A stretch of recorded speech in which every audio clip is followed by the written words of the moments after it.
What's up, what's going on, legends? Welcome back to the channel. In today's video, I want to talk to you guys about the Cold War MP5 here in Season 2 of Warzone. Now, obviously, before Season 2, the attachments for all the Cold War weapons basically didn't do what they were intended to, and the descriptions didn't match anything that they actually did. So with Season 2, they actually fixed all of the attachments. Now the descriptions match their actual functions, and it's actually really good, at least as far as building your class setups and loadouts.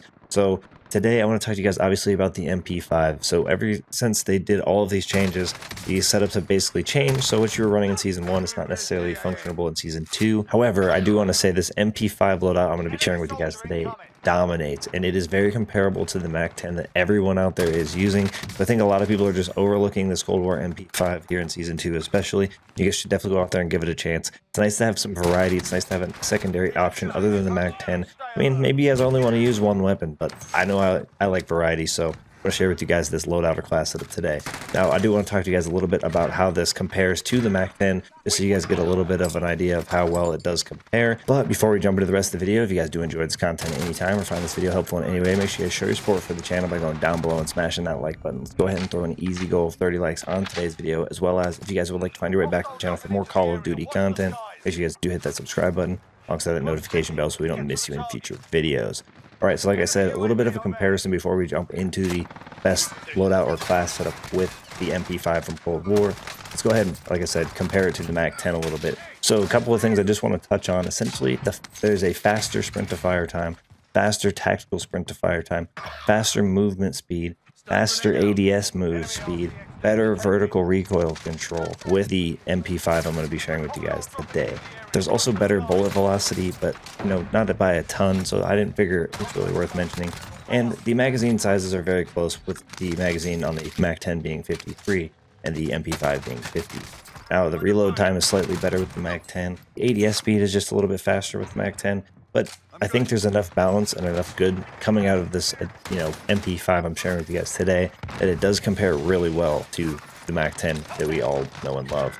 If you ask me, having a slower ADS time isn't the worst. It's not by a ton. We're looking at 225 for the MAC-10, 286 with the MP5 with this loadout. But I think that additional, sprint to fire time being shorter, the tactical sprint to fire time being shorter is really important. Close quarters engagements, you're going to want to be fast. You're going to want to be able to take people out quickly, and it doesn't really matter because it's not going to be something you're going to be using in long distance engagements, and very rarely do you even going to be using this in a mid-range engagement. But I think everything about being fast, faster movement speed, faster tactical sprint to fire, these are all important things, and a slightly slower ADS speed really just doesn't harm this weapon, and it does perform really, really well. But let's go ahead and jump into the attachments or best loadout that we're using here with the MP5 from Cold War.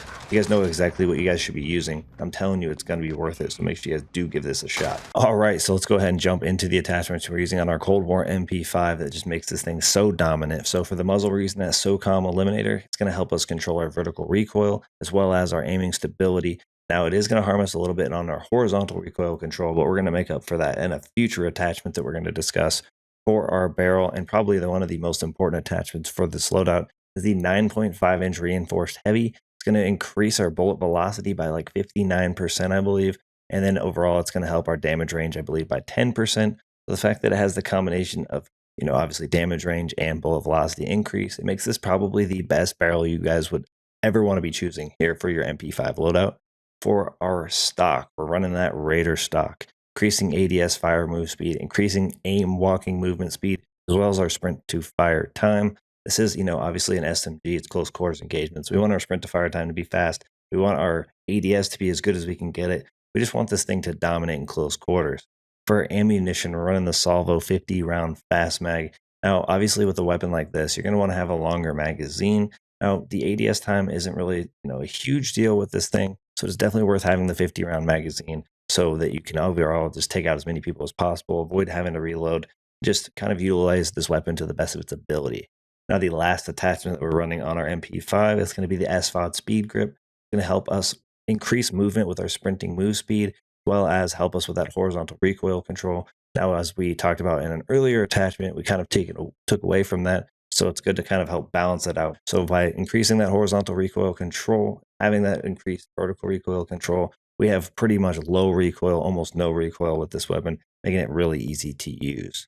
Now, before we wrap things up here, I just want to mention, I think this is one of the easiest SMGs to use here in Season 2. I think the recoil is really easy to control. Using these attachments, it almost has no horizontal recoil, pretty easy to control the very little vertical recoil that it has left over.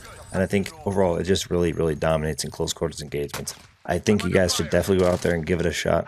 And definitely don't overlook this weapon much longer, because I'm telling you, it definitely is a competitor for the MAC-10. And it's possible later on in the season, people were going to realize this, and this could become part of the SMG meta out there in the Warzone. But that's going to wrap things up for us here. Hopefully you guys all enjoyed today's video. Hopefully you guys found something helpful out of it. And I'm going to leave you guys all to the rest of the gameplay here. Thank you guys for all the support in today's video, all the support on the channel, and I will see you all in the next one. Peace. If they'd have pushed, we would have been fine. Yeah, you got that, you got that. If you kill him, I'll be getting in faster. Get your other kill too. Oh no. On your left. 1 second. Yep.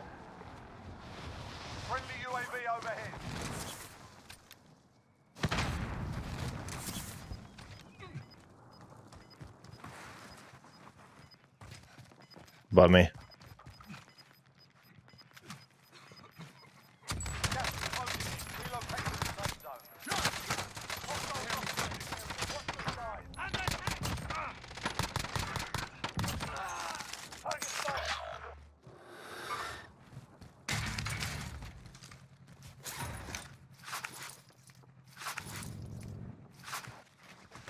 Where?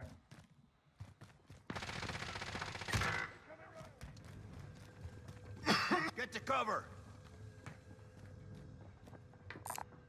Marking it up. Your team is playing over. It's up to you now.